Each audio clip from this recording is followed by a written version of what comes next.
Assalamualaikum warahmatullahi wabarakatuh. Terima kasih sudah klik video ini. Tidak terasa sudah malam Jumat lagi. Itu berarti waktunya aku untuk menemani kalian dengan menceritakan satu kisah horor Wawa part 290. Ya Allah, bentar lagi kita masuk part 300, Wak. Oke, Wak, jadi kisah yang akan aku ceritakan ini dialami oleh seorang guru SMA di Jawa Timur yang bernama Bu Ine pada tahun 2015. Dan tanpa mengurangi rasa hormat, Wak, aku akan menyebutkan nama beliau dengan langsung ya, Ine gitu. Nah, jadi ceritanya SMA tempat Ine mengajar ini, Wak, rutin mengadakan kegiatan bakti sosial atau baksos di desa-desa sekitar. Acaranya akan diadakan setahun sekali dan selalu ramai nih. Mereka akan menginap selama 4 hari di rumah-rumah warga atau yang biasanya disebut dengan induk semang. Nah, lalu mereka akan mengadakan berbagai kegiatan menarik bersama warga dan nantinya di akhir acara mereka akan membagi-bagi sembako. Nah, kegiatan baksos ini, Wak, wajib diikuti oleh semua murid kelas 1 SMA. Sedangkan murid kelas 2-nya akan bertugas sebagai panitia acara.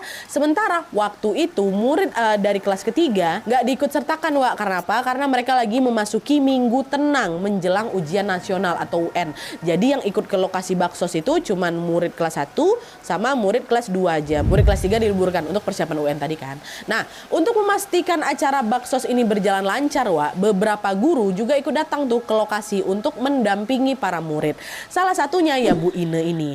Nah, Ine ini nggak pernah absen, Wak, dalam acara baksos ini. Bahkan juga ya di antara guru-guru yang lain, Bu Ine inilah orang yang paling aktif atau guru yang paling aktif dan juga semangat untuk ikut baksos. Tapi waktu memasuki tahun 2015, pas sekolah SMA ini mau ngadain baksos lagi, agenda tahunan mereka, tidak seperti biasanya, Wak. Ine yang selalu antusias itu tiba-tiba jadi nggak semangat.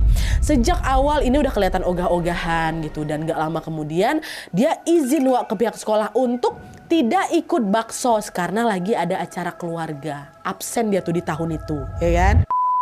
Nah, adalah tuh singkatnya, hari yang ditunggu-tunggu pun tiba.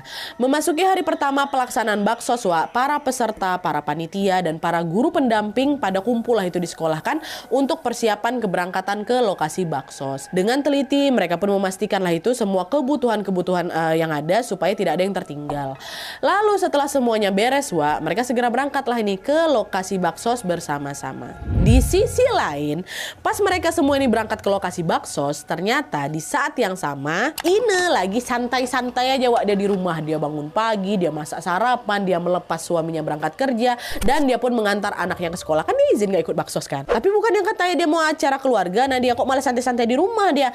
Nah, sebenarnya, Wak, itu bohong aja tuh. Dia nggak lagi menghadiri acara keluarga apapun. Ine ini sengaja melakukan hal itu biar pihak sekolah mengizinkan dia nggak ikut baksos. Alasannya aja, padahal dia cuma lagi malas aja nggak mau ikut baksos gitulah. Nah, dah lah, itu hari pertama. Keesokan harinya lagi atau bertepatan dengan hari kedua pelaksanaan baksos, macam biasa juga, Wak, Ine bangun pagi, bikin sarapan, melepas suaminya berangkat kerja, dan juga ngantar anaknya ke sekolah. Lalu sekitar jam 6:30 pagi lah nih kan, Wak, setelah semuanya siap, Ine bersih-bersih rumah nih. Tiba-tiba dia dengar ada suara mobil yang mendekat ke arah rumahnya. Awalnya Ine pikir itu mungkin mobil suaminya kali ya gitu. Tapi pas dia ngecek ke teras depan, ternyata itu mobil kepala sekolahnya, Wak, namanya Bu Endang. Ya, ini kepala sekolah tempat SMA si Ine ngajar nih. Aduh, datang pula Bu Endang. Dan FYI juga nih, Wak, yang hubungan antara Bu Ine sama Bu Endang ini bukan hanya sebatas guru dan kepala sekolah. Lebih dari itu, hubungan mereka ini betul-betul dekat kali, macam ibu sama anak. Bahkan Ine ini juga nggak sungkan untuk memanggil Bu Endang ini bukan dengan sebutan ibu gitu, mamah gitu, macam mama ya. Nah, yang datang mamah, kok tumben mama kesini nggak bilang dulu, apa ada yang urgent kali ya gitu. Nah, di tengah rasa herannya itu, Ine tetap menyambut Bu Endang dengan ramah. Ine pun langsung mempersilahkan Bu Endang masuk ke dalam rumah, ke ruang tamu. Lalu Ine juga menyuguhkan secangkir teh hangat untuk Bu Endang. Ine bilang, "Mama, ada apa kok tiba-tiba kesini nggak ngabarin dulu? Mama sehat kan? Ada apa, Ma?" gitu. Bu Endang jawab, "Oh iya, Mama sehat kok, Ne. Enggak, Mama cuma lagi pengen mampir aja ketemu kamu. Kamu gimana? Kamu sama keluarga kamu sehat kan?" Dan akhirnya di situ mereka cuma ngobrol-ngobrol asik aja, Wak. Mereka bertukar kabar lah gitu kan. Nah, sesekali mereka juga sempat tertawa dan juga bercanda karena topik obrolan yang lucu. Lalu di tengah obrolan itu tiba-tiba Bu Endang ini nanya, "Ine, kok tumben kamu nggak ikut anak-anak baksos?" Kata Bu Endang, "Oh iya, Mah, Ine lagi pengen libur tahun ini. Kebetulan juga lagi ada acara keluarga enggak, kata gitu. Loh kenapa? Padahal biasanya kan kamu yang paling semangat ikut baksos. Pasti anak-anak juga pengen kamu hadir di sana ngedampingin mereka, kata Bu Ina. Oh iya maaf, tahun ini Ina nggak pergi dulu lama, itulah tadi Ina ada acara keluarga. Oh gitu. Kamu udah mandi kan? Oh, udah mah. Tadi Ina sempat mandi dulu sebelum nganter anak sekolah. Kenapa? Kata gitu. Ya udah, kalau kayak gitu cepet sekarang kamu ganti baju. Kita nyusul anak-anak ke lokasi baksos, kata Bu Endang kan. Bu, mah, tapi ini kan ada acara keluarga hari ini mah, dan juga kemarin kan ini udah terlanjur izin bilang nggak ikut. Udahlah nggak apa-apa. Acara keluarga kan juga nggak sekarang juga, kan udah bentar aja. Pasti anak-anak di sana lebih seneng kok kalau kamu ikut. Bentar aja kita setor muka aja ke sana, kata Bu Endang kayak gitu. Nah di situ Ina jadi nggak enak, Wak, nolak ajakan kepala sekolah ini. Akhirnya mau tidak mau dia pun bersedia datang ke lokasi baksos bersama Bu Endang. Nah lalu setelah Ina selesai ganti baju dan siap-siap, Ina nanya, Mah, kita ke lokasi baksosnya naik apa? Katanya. Oh nanti kita diantar sama Pak Slamet. Ini salah satu guru SMA juga, Wak. Nanti kita diantar sama Pak Slamet. Pak Slamet bakal jemput kita di sekolah, kata Capseknya. Oh berarti sekarang kita ke sekolah dulu, Mah ya. Kita mau naik apa? Kalau naik motor kamu aja gimana? Mamah nitip mobil di sini, kata si Bu Endang. Oh boleh Mah, boleh. Ini mumpung juga garasinya lagi kosong. Kan suami aku juga udah berangkat kerja. Bentar Mah ya, Ina bukain dulu garasinya, katanya. Pergilah si Ina ke garasi. Nah di dalam garasi itu, Wak, ada 2 motor yang lagi terparkir. Satu motornya Ina, satu lagi motor suaminya. Ina pun ngeluarin motornya yang nanti mau dipakai ke sekolah sama Bu Endang. Lalu Ina juga memindahkan motor suaminya ke dekat tembok garasi, dipepetin gitulah ya kan. Dah, setelahnya garasi pun dibuka, Bu Endang pun langsung memasukkan mobilnya ke dalam garasi itu. Dan karena nanti mereka mau naik motor ke sekolah, Ina juga sempat meminjamkan helm milik suaminya untuk dipakai sama Bu Endang. Lalu nggak lama kemudian berangkatlah nih mereka. Ina sama Bu Endang berangkat ke sekolah dengan boncengan berdua. Ina yang nyetir, Bu Endang di belakang.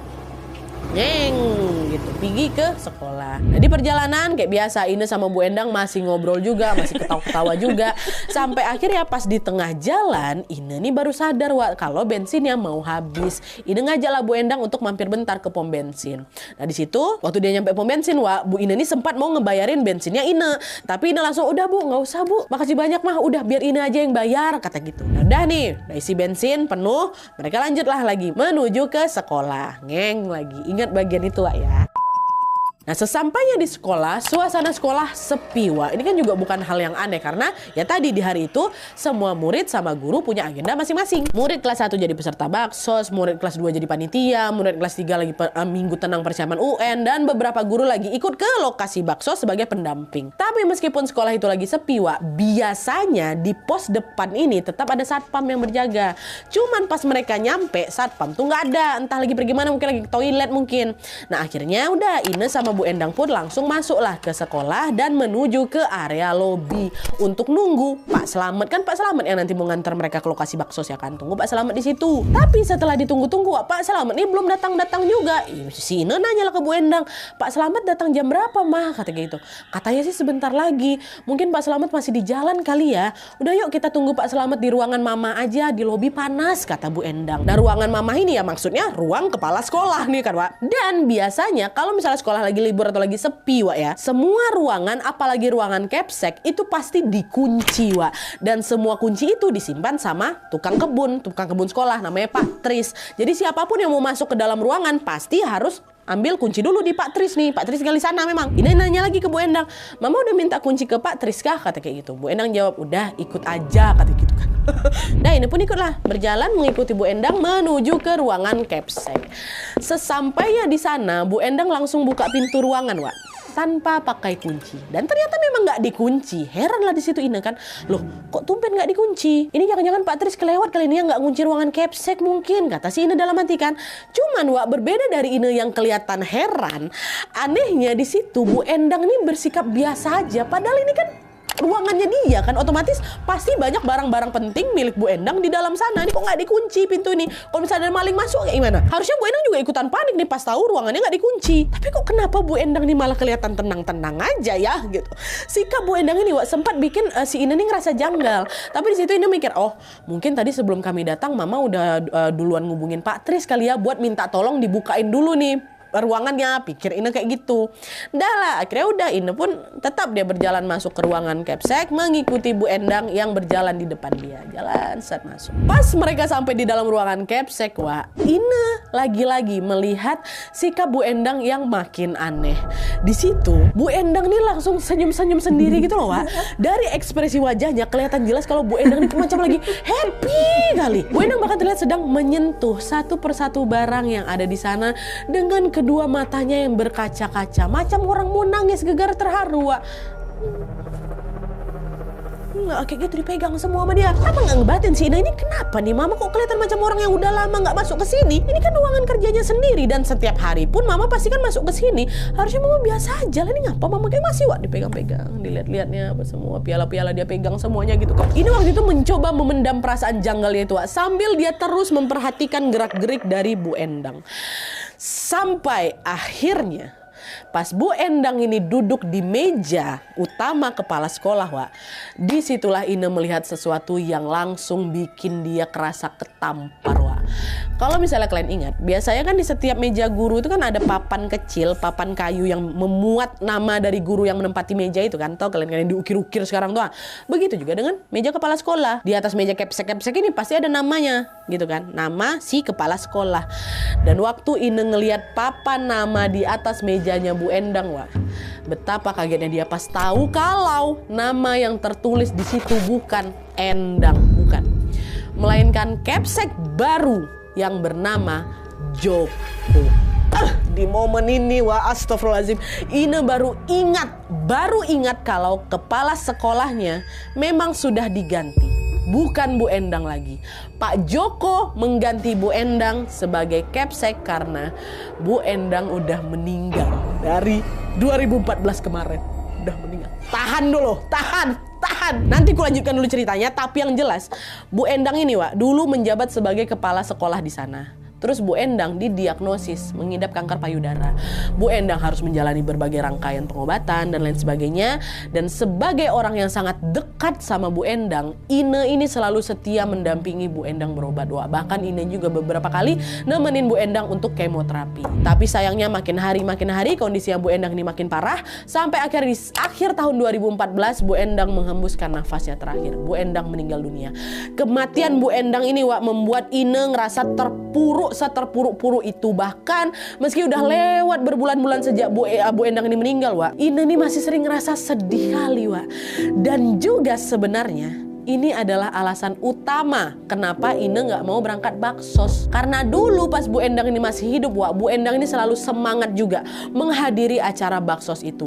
Ine pun jadi antusias datang ke acara baksos gara-gara Bu Endang sesemangat itu, dan Bu Endang juga datang ke sana. Dan setelah Bu Endang berpulang, Wak, di tahun 2015 inilah yang menjadi tahun pertama diadakan baksos tanpa kehadiran beliau. Itulah kenapa Ine nih jadi nggak semangat lagi, Wak, untuk datang ke baksos.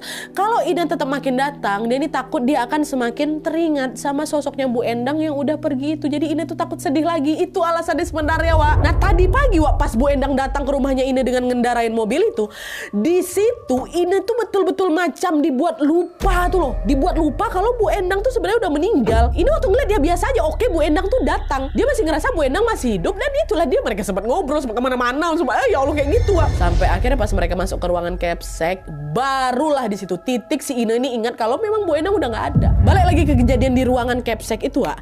Di momen ketika Ine ini sadar kalau Bu Endang sebenarnya udah nggak ada, di situ posisinya, Wak, sosok Bu Endang itu masih ada depan dia. Waktu dia, Bu Endang udah meninggal, masih ada, masih nggak hilang, nggak apa, masih di situ. Dia malah duduk di meja Capsek, diam, tersenyum menatap Ine. Ine yang ada di situ cuma lemas badannya, shock, dia bergetar ketakutan, Wak. Saking takutnya nggak bisa dia ngeluarin kata satu patah kata apapun, nggak bisa loh. Nengok Ine yang lagi ketakutan, ya tadilah Bu Endang cuma diam, dia tersenyum, terus dia ngomong, Wak, nggak apa-apa ya Ine, jangan takut, kata gitu. Astagfirullahaladzim, dengar ucapan Bu Endang, wah, astagfirullahaladzim, kata Ine kan. Detik itu juga Ine langsung keluar, berlari deh dari ruang Capsek. Wah, berlari sekencang mungkin tanpa memperhatikan jalan, sampai akhirnya dia nggak sengaja nabrak Pak Satpam. Pak Satpam rupanya berkeluar dari kamar mandi, Wak. Nah, nengok Ine yang lari ngos-ngosan, wajahnya pucat gitu, nanya lah Pak Satpam, Bu Ine kenapa? Kok lari-lari kayak gitu? Kenapa, Bu? Ada maling lah gitu. Saking shocknya waktu itu Ine tuh masih nggak bisa. Dia gitu, dia nggak bisa ngejelasin apapun. Akhirnya situ satpam pun ngajak Ine untuk ke ruangannya Pak Tris, tukang kebun sekolah tuh loh, Wak, yang juga megang kunci-kunci semua ruangan di sekolah tuh. Kebetulan waktu itu lagi ada istrinya Pak Tris, Wak. Ine udah lagi ngos-ngosan itu, istrinya sigap lah, langsung dirangkulnya Ine, berusaha untuk menenangkan Ine. Mbak, kenapa? Masih kayak gitu juga Ine, Wak. Nah, karena di situ Ine nih masih kelihatan panik kali, dia juga waktu ditanya kenapa dia nggak bisa jawab, dia nggak bisa diajak ngomong sama sekali, Wak. Akhirnya Pak Tris, si tukang kebun ini, ngubungin lah suaminya Ine. Dia bilang, halo Pak, ini kami nggak sengaja ketemu Bu Ine di sekolah. Bu Ine kelihatan pucat kali Pak, terus ketakutan, tapi saya nggak tahu kenapa. Soalnya Bu Ine diam aja ditanya kayak gini, dia masih linglung Pak. Tolong Bapak segera datang ke sini Pak ya, kami takut Bu Ine kenapa-napa, kata Pak Tris kayak gitu. Nah, dengar laporan itu suaminya juga ikutan panik lah kan. Dia izin lah itu untuk pulang kerja lebih awal dan menjemput Ine yang masih berada di sekolah. Lalu udah dijemput sama suaminya, baru suaminya bawa dia balik ke rumah nih, Wak. Sesampainya di rumah, barulah Ine kayak ngerasa lebih tenang kayak gitu. Ditanya kenapa yang gitu. Dia masih shock gitu mungkin kan, Wak. Nah udah nih waktu balik udah agak lebih tenang lah ini Ine. Barulah di situ Ine menceritakan semua kejadian menyeramkan yang dia alami ke suaminya. Mulai dari Bu Endang yang tiba-tiba datang ke rumah, Bu Endang nitip mobil di garasi, mereka berdua datang ke sekolah dengan boncengan motor, ruangan capsek yang ternyata tidak terkunci, keanehan sikapnya Bu Endang pas masuk ke ruangan capsek, sampai ke momen, aduh merinding, momen ketika Ine sadar kalau Bu Endang sebenarnya udah meninggal. Ine bilang sama suaminya, pantas yang selama di ruangan tadi Mama tuh kelihatan seneng kali. Mama sampai megangin semua barang, matanya berkaca-kaca loh, yang macam mau nangis. Mungkin Mama nih lagi kangen sama semua yang ada di ruangan itu kali ya. Kan Mama udah gak kerja di sana. Mama gitu nangis lah di situ Ine, Wak. Nah waktu dengar semua ceritanya Ine, Wak, suaminya nggak percaya. Nggak percaya. Suaminya tahu betul kalau istrinya ini memang masih terpuruk kali sama kematiannya Bu Endang. Jadi di situ suaminya mikir, ini mungkin istri aku lagi kangen kali nih sama Bu Endang, makanya dia berhalusinasi lagi ketemu sama ngobrol sama Bu Endang ya kan. Mungkin itu juga yang ada di pikiran kalian, Wak. Kami pun juga mikir hal yang sama. Ini kayaknya lagi halu nih siapa sih Ine. Tapi ya di sini, Wak, suaminya nggak diam di situ aja. Pas suaminya ngecek kondisi rumah mereka, disitulah suaminya menemukan ada banyak sekali bukti-bukti yang sepertinya sinkron dengan ceritanya Ine. Hal ini menunjukkan kalau Ine ini lagi nggak bohong, dia lagi nggak berhalusinasi, Wak. Bukti apa itu kita masuk, kita jelasin satu-satu ya. Ini kita masuk ke POV suaminya nih, Wak ya. Jadi ceritanya di hari itu sekitar jam 7, Ine nih sempat ngechat suaminya, Wak. Dia bilang kalau dia mau berangkat ke lokasi baksos. Tapi di situ Ine nih nggak bilang dia berangkat sama siapa ke suaminya, Wak. Dan suaminya juga nggak nanya kamu berangkat sama siapa. Dia cuma tahu istrinya pamit mau ke lokasi baksos. Sudah kayak gitu aja. Lalu setelah peristiwa itu terjadi, kan mereka balik ke rumah nih. Suaminya memang ngeliat, Wak, ada secangkir teh di atas meja tamu yang sudah diminum setengah. Dan di permukaan cangkir itu ada bekas lipstik merah, Wak, nempel di situ. Ine nggak ada lipstik merah, nggak ada. Hal itu menunjukkan kalau mungkin tadi memang sempat ada tamu yang datang ke rumah mereka. Nah, sinkron nih sama ceritanya Ine ya kan. Tadi Ine bilang Bu Endang datang, dia sempat nyuguhin teh dan itu ada, bahkan ada bekas lipstik. Nggak cuma di situ, suaminya pergilah ngecek ke garasi mobil, Wak. Di situ garasi mereka udah kosong, nggak ada itu mobil Bu Endang terparkir di sana, nggak ada. Cuman suaminya ini notice kalau motor mereka yang semula terparkir di tengah garasi itu, Wak, tiba-tiba udah berpindah ke dekat tembok motor suaminya. Nah lagi-lagi sinkron lagi nih dengan ceritanya Ine yang bilang kalau tadi dia sengaja memang kan memindahkan motornya, mepetin si motor suaminya ke tembok supaya mobilnya Bu Endang bisa masuk ke garasi. Dah. Itu selain perkara motor ini, Wak, cerita tentang helm yang dipinjamkan ke Bu Endang juga betul. Soalnya tadi waktu suaminya datang ke sekolah buat jemput Ine, Wak, suami juga ngelihat ada helm punya dia yang tergantung di centelan depan motor. Dari kesaksiannya Ine, helm itulah yang tadi dipakai sama Bu Endang kan selama perjalanan ke sekolah. Nah, ada sinkron 3 nih. Nah, adanya bukti-bukti yang sinkron ini, Wak, disinilah yang bikin suaminya mulai percaya nih sama apa yang diceritakan sama istrinya tadi, sama Ine, soal Bu Endang yang tiba-tiba datang ke rumahnya. Dan untuk membuat dia makin percaya lagi, Wak ya, suaminya nyari lagi bukti lain yang lebih valid. Yaitu apa? Rekaman CCTV di pom bensin dan rekaman CCTV di sekolah. Tadi kan di perjalanan menuju ke sekolah, Ine sama Bu Endang kan sempat mampir dulu nih beli bensin ya kan. Suaminya betulan Wak didatangin pom bensin itu, nanya dia sama petugas, "Bapak permisi, apa benar tadi pagi ada istri saya naik motor ini ke sini ngisi bensin Pak?" gitu. Nah si petugas jawab, "Oh iya Pak, ada. Saya ingat tadi pagi jam 8 kurang gitu loh Pak, istri Bapak datang ke sini buat ngisi bensin." Nah untuk membuktikan hal itu, "Izinlah ini saya boleh cek CCTV nggak Pak? Saya mau memastikan," gitu. Pergi Wak mereka ngecek CCTV. Dan ternyata yang terekam di CCTV itu cuman Ine aja, Wak. Bu Endangnya nggak ada memang.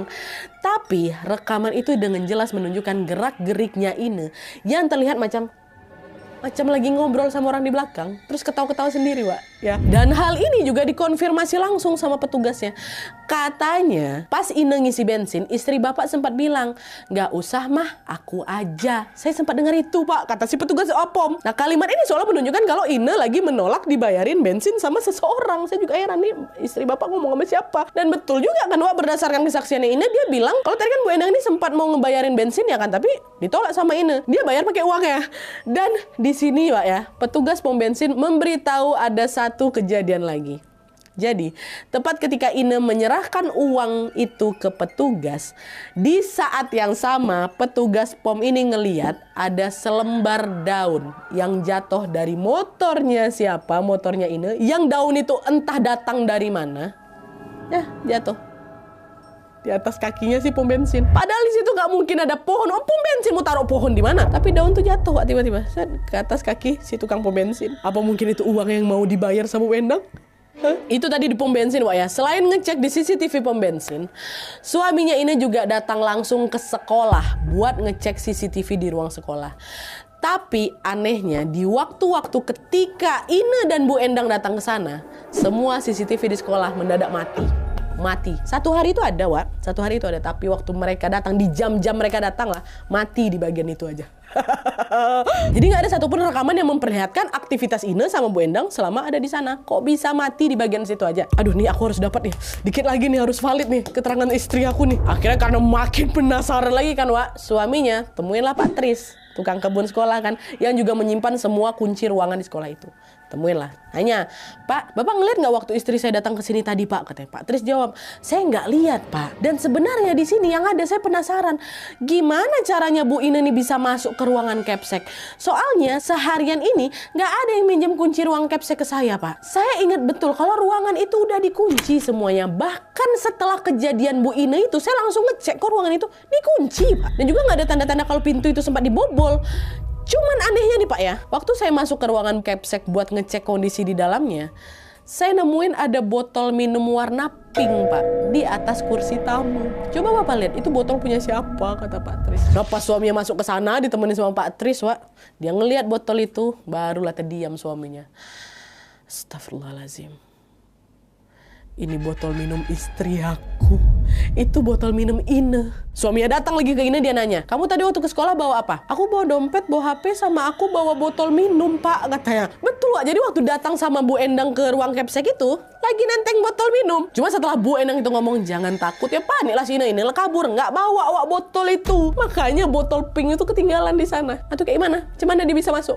Astagfirullah. Mungkin dari awal waktu Bu Endang ini datang, kejadian cangkir teh, garasi, helm, dan pom bensin itu kan masih bisa bikin suaminya Bu Ine ataupun kita mikir, ini tetap nggak, ini lagi halu nih Ine. Iya kan? Tapi waktu kejadian botol minum ini, Wak, baru suaminya mikir, kok bisa ya? Kok bisa? Suaminya bilang, botol minum ini seolah menjadi bukti valid kalau tadi Ine memang sempat masuk ke ruangan Capsek yang lagi terkunci itu. Tapi nggak ada satupun yang tahu gimana cara Ine bisa masuk dan keluar dari sana, padahal itu pintunya dikunci. Botol airnya tinggal di situ, Wak. Nah, dengan adanya bukti-bukti yang ditemukan sama suaminya tadi, Wak, orang-orang sekolah pun jadi percaya kalau Ine ini nggak lagi ngelindur. Tapi dia memang betulan ketemu sama sosoknya Bu Endang. Ya Allah, astagfirullah. Oke Wak, jadi itu tadi pengalaman horor yang dialami sama Ine. Kejadian ini betul-betul membuat sekolah mereka ini geger Wak. Bahkan cerita ini pun sampai nyebar loh kemana-mana. Dan juga diketahui oleh semua orang yang tinggal di daerah itu. Kalau ada mungkin di antara kalian yang familiar sama kisah ini, mengingat kisah ini juga sempat viral pada masanya, tolong semua informasinya kalian keep untuk diri kalian sendiri Wak ya. Jangan disebarin di mana lokasinya, apa sekolahnya. Karena SMA-nya tentunya masih beroperasi sampai sekarang. Dan Bu Ine juga masih mengajar di sana. Kita doakan saja semoga Bu Ine dan juga guru-guru lain masih bisa terus mengajar dengan nyaman tanpa mendapatkan gangguan apapun ya. Dan jangan lupa juga kirimkan Al-Fatihah untuk almarhumah Bu Endang. Semoga beliau mendapatkan tempat terbaik di sisi Allah Subhanahu wa taala. Amin ya rabbal alamin.